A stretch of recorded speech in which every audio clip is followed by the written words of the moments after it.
तो नमस्कार, आप सभी का एक बार स्वागत है आपके अपने चैनल में दून ट्यूटोरियल में। तो यहाँ पे हम एक बहुत ही इम्पोर्टेंट एक टॉपिक डिस्कस करेंगे जो कि नए शैक्षिक सत्र के लिए बहुत ही ज़रूरी है, सभी अभिभावकों के लिए और सभी बच्चों के लिए। इसमें हम बात करेंगे शिक्षा का अधिकार अधिनियम 2009 की। आरटी एक ऐसा कानून है भारत में 2009 से लागू, जिसमें जितने भी भारत में प्राइवेट स्कूल्स हैं, जो निजी विद्यालय हैं, वहाँ पे एडमिशन जो गरीब, जो बीपीएल और जो अपवंचित वर्ग के बच्चे होते हैं, उन बच्चों के लिए अगर वो प्राइवेट स्कूल में पढ़ना चाहते हैं तो उन बच्चों के लिए इस नियम के तहत वो वहाँ पे एडमिशन ले सकते हैं।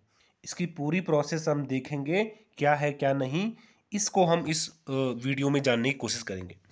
सबसे पहले आप यहाँ पे देख सकते हैं, ये यहाँ पे है कि शिक्षा का अधिकार अधिनियम की धारा 12A 12(1)(c) के अंतर्गत मान्यता प्राप्त जो निजी विद्यालय हैं, जो प्राइवेट स्कूल्स हैं, उनमें अपवंचित और कमजोर वर्ग के बच्चों के लिए जो है सीटें एडमिशन प्रोसेस चालू करने के संदर्भ में है।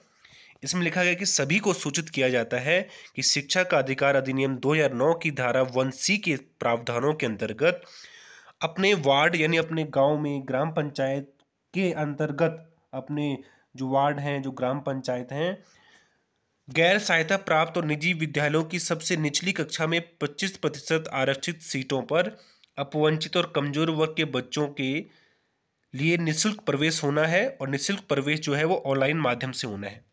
तो देखो यहाँ पे एक शब्द का यूज किया गया है, एक वाक्य यहाँ पे लिखा गया है, सबसे निचली कक्षा। तो सबसे निचली कक्षा का मतलब ये है कि मान लीजिए दो विद्यालय हैं और एक विद्यालय कक्षा 1 से संचालित होता है, एक विद्यालय जो है नर्सरी से संचालित होता है।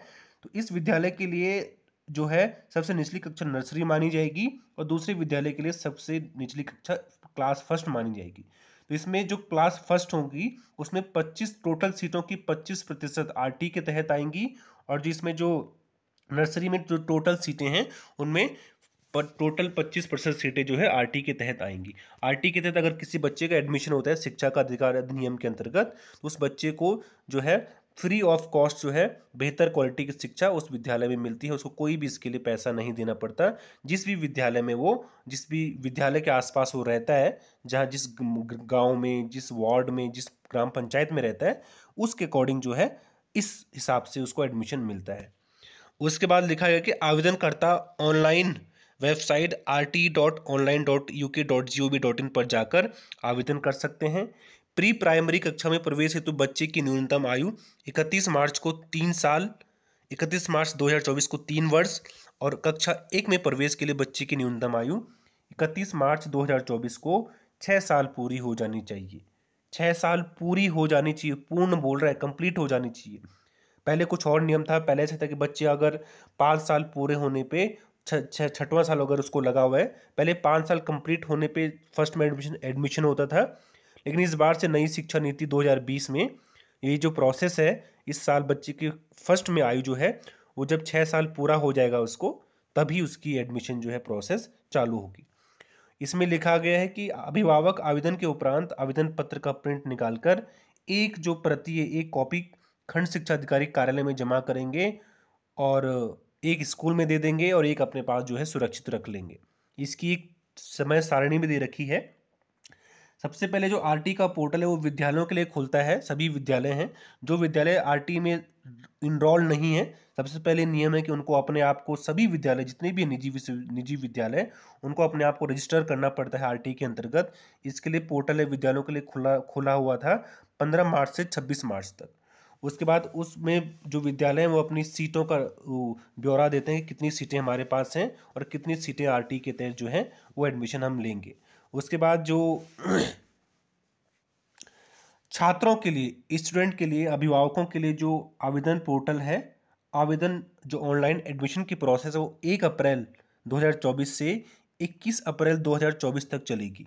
ये आपको ध्यान रखना है। और जब आप एडमिशन ऑनलाइन आवेदन कर लेंगे तो उसका प्रिंट निकाल के और उसमें जो जरूरी डॉक्यूमेंट्स हैं वो लगा के वो एक उप शिक्षा अधिकारी कार्यालय पर जो है वो जमा कर देंगे। और जमा करने की लास्ट डेट कब है? 23 अप्रैल 2024 तक ये फॉर्म वहाँ जमा हो जाना चाहिए। उसके बाद क्या करते हैं, जब ये जमा हो जाता है तो इसमें एडमिशन के प्रोसेस के लिए एक लॉटरी का सिस्टम होता है। लॉटरी, मान लीजिए एक ही सीटें कम होती हैं, बच्चे ज़्यादा होते हैं, तो वहाँ पे एक लॉटरी का प्रोसेस होता है। तो उप शिक्षा अधिकारी कार्यालय पर छात्रों के प्रपत्रों की जांच एवं लॉटरी हेतु पोर्टल पर बच्चों की अहर्ता की पुष्टि जो है 28 अप्रैल तक। विद्यालय में प्रवेश हेतु लॉटरी प्रक्रिया 30 अप्रैल 2024 तक। लॉटरी परिणाम उप शिक्षा अधिकारी कार्यालय में चस्पा करना, इसकी 2 मई तक। निजी विद्यालयों में प्रवेश प्रक्रिया 3 मई से 15 मई तक। और निजी विद्यालयों द्वारा पोर्टल पर प्रवेशित बच्चों की सूची अपलोड करना कब तक है? 19 मई तक विद्यालय ऐसा करेंगे। तो ये तो एक प्रोसेस है। अब आवेदन हेतु आवश्यक प्रमाण पत्र क्या क्या है? तो इसके लिए जन्म प्रमाण पत्र चाहिए, बच्चे का जो बर्थ सर्टिफिकेट है। अगर कोई बीपीएल से वो कर रहा है कमजोर वर्ग का, तो उसके लिए आय प्रमाण पत्र चाहिए, जाति प्रमाण पत्र चाहिए। और जिस विद्यालय में कोई बच्चा प्रवेश चाहता है वो उस विद्यालय के आसपास रहता है, मान लो कि गांव में रहता है तो उस गांव में उसका निवास होना चाहिए, निवास प्रमाण पत्र। कोई अगर शहर में रहता है तो उस वार्ड में, जिस वार्ड में वो विद्यालय है, उस वार्ड का वो निवासी होना चाहिए। ये उसके लिए आवेदन पत्र हैं। अब श्रेणी का किस किस को प्रायोरिटी, कौन कौन इसके लिए आवेदन कर सकता है?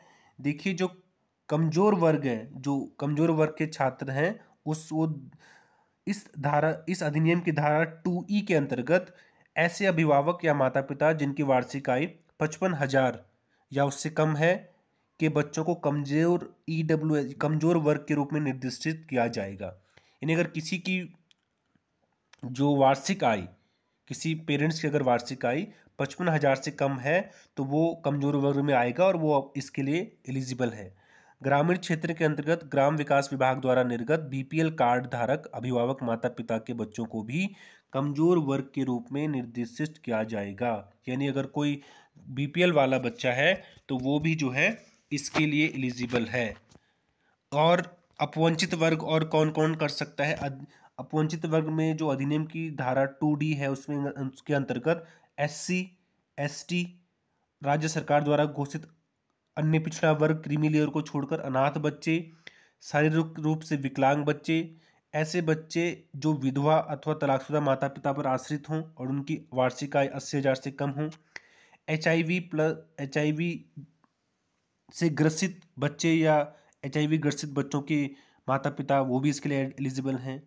और इस तरह से आप इसके लिए अप्लाई कर सकते हैं।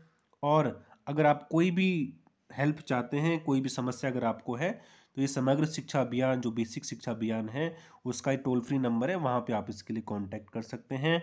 और सबसे पहले आप इसे ध्यान देंगे और टाइम पे जो है अपना एडमिशन प्रोसेस चालू कर देंगे। ठीक है, तो यही मुझे आपको बताना था। इसमें आप देख सकते हैं ये भी दे रखा है, नर्सरी में न्यूनतम आयु 3 साल और क्लास फर्स्ट में 6 साल उम्र जरूरी है, ये इसमें बताया गया है। Thank you so much, God bless you.